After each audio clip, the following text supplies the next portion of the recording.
And I didn't know what I should be talking on, and then I said, why didn't I talk on the Prajna Paramita? So I talk on the 6 paramitas. And my topic is how to apply the 6 paramitas to management and accounting. And they like it.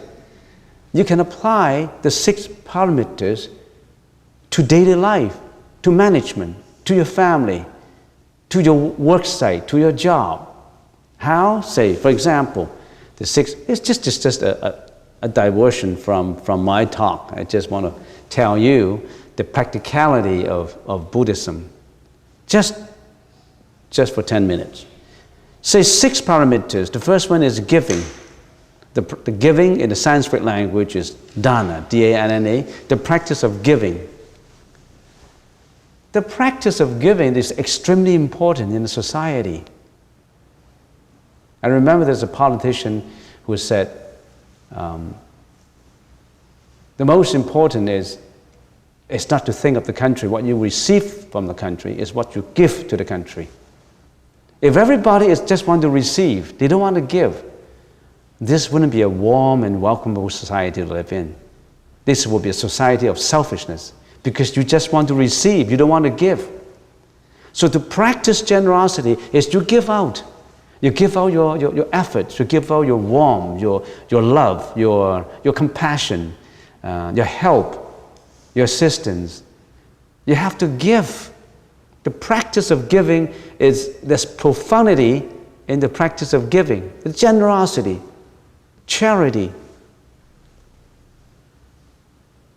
And the last time when I was talking on how to apply giving to management, I said, if a company is extremely egoistic and not think about returning to the society what they have got, this is not a good company. The morality of a company, the integrity of a company, the righteousness of a company is in its mission. Its mission is not just to give employment. It's not just to give a service or product to the society. It's in rendering its product and service with compassion, with generosity. So a company is always think of giving back, not just getting. The same applies to a family. If every member of a family only thinks about getting, receiving from dad, receiving from mom, from grandma, from granddad, it's a selfish family. So in a family, we all should be teaching kids to give, to render, to help. So you see the importance of giving? Generosity is the most important. And it's the easiest to practice. It reduces your ego. It helps to eliminate your egoistic feeling of just bettering yourself. So without getting into too much detail, because I said only 10 minutes, and I've gone about 5 minutes already. So, generosity. And the next is ethics, the practice of morality. Imagine, without morality, what would this society become? Without morality, what would this family become? This company, this organization. So morality is ethics. From perspective of management, applying ethics, this ethic is the rules and regulations of the company. If a company does not have rules and regulations, no ethics, no work morale, this is not going to be a profitable company. So ethics, morale, the working morale, rules and regulations, extremely important. That's what I mean by ethics. Next, patience, the practice of endurance. In life, there's always ups and downs. In a company, there's always ups and downs. Sometimes it's profitable, sometimes it's not profitable. Sometimes you're going through storms, you're going through difficult period. But you've got to endure it. You must learn how to tolerate it. You must learn how to endure in difficult times. You perceive the good times, and in difficult times, you accumulate your strength and improve for the better. In your life, don't you have ups and downs? When you are down, how do you handle yourself? How do you handle your life when you are extremely down, when you're depressed? Do you just depress as if you've gone down and you never get up again? No more hope? Only anxiety, only fear, only disappointment? You got to know how to endure difficult times. You're not always in a rosy garden. There's always storms, snowstorms, rain. You're just like a ship in a stormy weather. You're going through. And the time will come when the storm is less violent. You've got to go through all this. So patience is a very important concept. The practice of tolerance and endurance. Don't you think that endurance and tolerance is extremely important in life?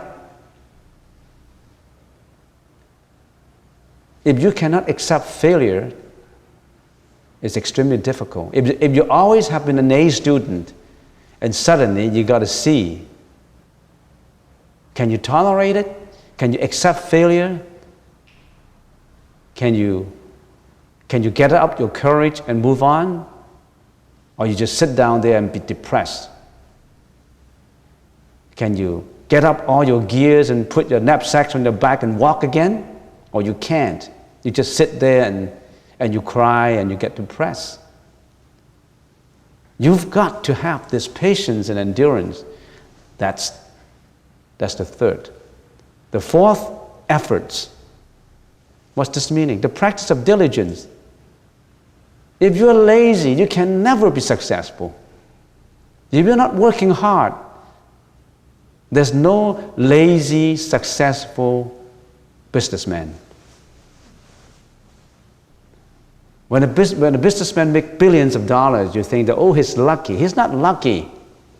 He's been working hard. He's working 18 hours per day.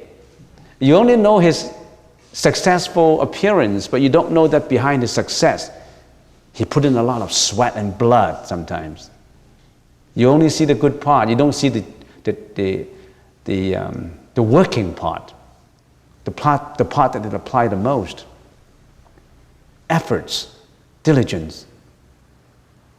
I remember I came across, there was a Buddhist who came to me a few years ago, 8-9 years ago, and he told me that my son has been very lazy, and I think that he's not gonna make it to university. He's now in grade 12, and Reverend, can you do something about it? Can you talk to my son? Make him work harder. He's slacking off and he doesn't really care, and he said that what's the point of going to the university? It's the same anyway. You don't need a degree to be successful. Look at certain Mr. A, he doesn't have any degree and he become a billionaire. So why do I have to become a billionaire? Why do I have to become a good student? I don't need to study in university. I don't need to go on. Well, it's true that you don't need to go to university, but you can't be lazy. If you don't go to university and make use of time to slack off and go partying and karaoke and all that, then you are lazy. So I talked to his son, and a very intelligent youngster. He's just lazy. And later, after a long talk, I found out that the main reason, and he told me one sentence that struck the bell in me. He said, look, my mom always tells me to work hard, but he sleeps until noon. She sleeps until noon and I make my own lunch. And how can she tell me to work hard? Well, she's so lazy. My mom is so lazy. So you got to give a good example to your children. efforts, practice of diligence. So I convey this information to the dad. And of course, I have to be technical because I don't want to see a divorce. So it works out that the son I think he graduated already from Western Ontario. He make it to university. He's an intelligent guy. It's just he couldn't stand his mom being so lazy, and he didn't want to work hard. So it's important that you set a good example. If the mom had come to learn Buddhism, she wouldn't have been so lazy. Anyway, that's the fourth. The fifth is concentration. The practice of meditation, you need concentration. If you don't have concentration, you can never be successful. You need to concentrate in what you're doing. A student who can concentrate in his studies will be an A student. A worker who can concentrate in his work will be an A worker. You need your concentration, your persistence. Thomas Edison tried hundreds of experiments to be successful later in his scientific discovery. You need concentration. The sixth is wisdom, the cultivation of wisdom. Wisdom is important. If you don't have wisdom, you wouldn't have carried out your generosity, your ethics, your patience, your efforts, and your concentration. You need to have that wisdom to guide you. The 6 parameters is like a ship carrying you from this shore to the other shore, from this shore of confusion, from this shore of non-enlightenment to that shore of nirvana. You need a ship, and that ship has 6 functions in it. That's the 6 parameters. That ship that carry from you, from this shore of reincarnation to that shore of enlightenment going through the sea, that ship needs 6 functions to work properly. Generosity, ethics, patience, efforts, concentration. And finally, the wisdom. And that wisdom is the captain of the ship. If there's no captain, how can you guide the ship to go along? You've got to have wisdom.